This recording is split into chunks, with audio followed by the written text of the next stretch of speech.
Un año de cambios profundos. Un devocional centrado en disfrutar a Dios. Tomado del libro de Nicolás Emilio Tranchini y otros hermanos. 12 de julio. El Señor es mi pastor, nada me faltará.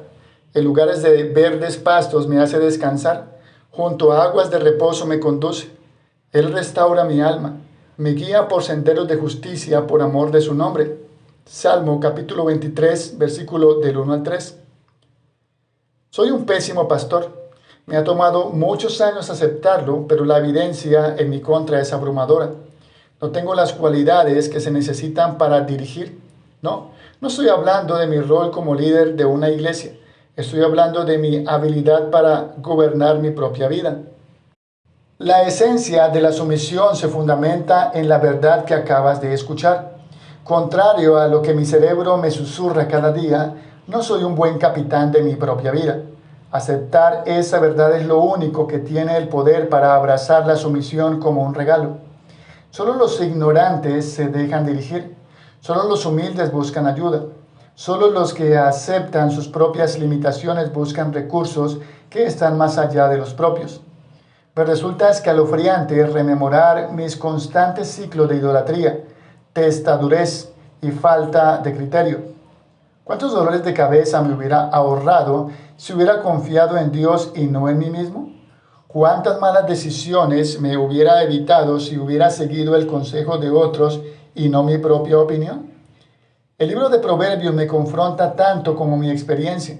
El camino del necio es recto a sus propios ojos, mas el que escucha consejos es sabio. Ver, por ejemplo, Proverbios capítulo 12, versículo 15. La reprensión penetra más en el que tiene entendimiento que 100 azotes en el necio. Ver, por ejemplo, Proverbios 17:10. Culpable, reprende al sabio y te amará. Proverbios capítulo 9, versículo 8, parte B. El que reprende al impío recibe insultos. Proverbios capítulo 9, versículo 7, parte B. Lo admito, aborrezco escuchar a otros. ¿Qué palabra más acertada para describir mi actitud interna hacia esta disciplina? ¿Dejarme guiar por otros?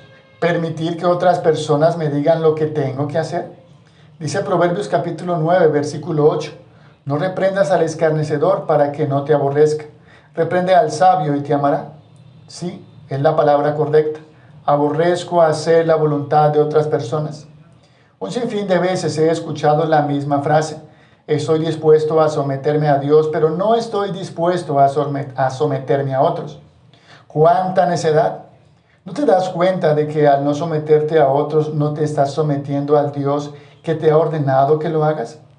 Dice Efesios capítulo 5, versículo 21, sométanse unos a otros en el amor de Cristo. Dice primera carta de Pedro capítulo 2, versículo 13, someteos por causa del Señor a toda institución humana, ya sea al rey como autoridad o a los gobernadores. Dice Hebreos capítulo 13, versículo 17, obedeced a vuestros pastores y sujetaos a ellos, porque ellos velan por vuestras almas como quienes han de dar cuenta. Permitirles que lo hagan con alegría y no quejándose, porque esto no sería provechoso para vosotros. Debemos ser conscientes con nuestra teología. Toda sumisión es sumisión a Dios.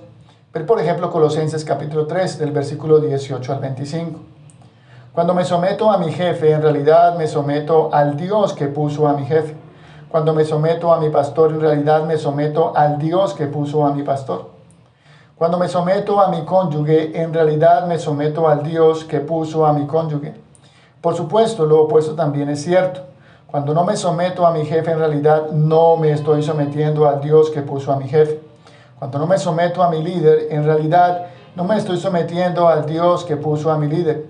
Cuando no me someto a mi cónyuge, en realidad no me estoy sometiendo al Dios que puso a mi cónyuge. Por lo tanto, si tengo un problema de sumisión, no tengo un problema con una persona, tengo un problema con el Dios que puso a esa persona. La sumisión como disciplina espiritual es la búsqueda de un objetivo más alto y valioso que solo hacer mi voluntad.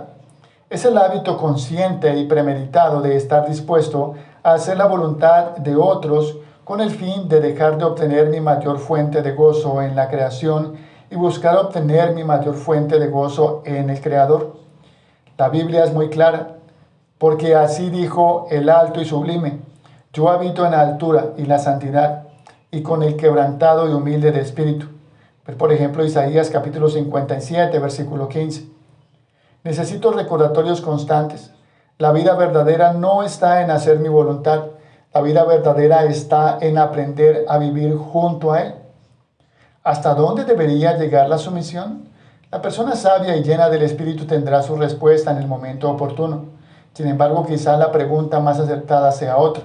¿Hasta dónde quiero experimentar el gozo que ofrece aquel que habita con el que se somete? En otras palabras, ¿qué es lo que más quiero?